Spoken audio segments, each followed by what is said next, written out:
donc belge du bout du monde, aussi le beau vélo de Ravel. On disait 100 000 personnes qui pédalent l'été. Oui. Et ça a commencé comment? Parce que je ne peux pas croire que la première année, tu as 100 000 personnes qui se sont dit « Ouais, super ». Non, non, vraiment par hasard, on s'est dit, à un moment donné, vous savez, dans le métier, c'est des hauts, des bas. À un moment donné, Il y a des hauts dans le métier? Ouais, à l'époque, j'étais très jeune, vous verrez peut-être des images tout à l'heure, j'avais encore des cheveux, tout ça. Je peux vous dire qu'un de mes directeurs de l'époque me dit, Adrien, ça va plus, on supprime ton émission. Donc l'énergie que vous avez mis dans une émission, c'était à la fin des années 90, vous étiez dans votre parc, vous preniez votre biberon d'âne, et donc toute l'énergie que j'avais mis, si vous voulez, dans les Belges du bout du monde, je me suis dit, j'ai plus envie d'aller là-bas, je vais l'investir ici, dans le bout de la rue. Je vais aller dans la Belgique, découvrir des gens de chez nous, parce qu'il y a des gens fabuleux chez nous. Et j'ai simplement dit sur antenne, si vous ne faites rien samedi prochain, venez pédaler avec moi.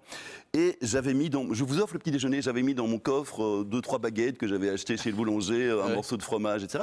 Et j'étais très surpris de voir quelques dizaines de personnes arriver, 57 exactement. Okay. La semaine suivante, 120, et puis à la fin de la saison, 1000, et puis maintenant 5-6 000 chaque samedi. C'est le hasard, et puis aussi c'est un petit peu l'effet magique de la radio, une espèce d'histoire d'amour entre la radio et ses auditeurs, et puis les gens suivent, c'est magnifique.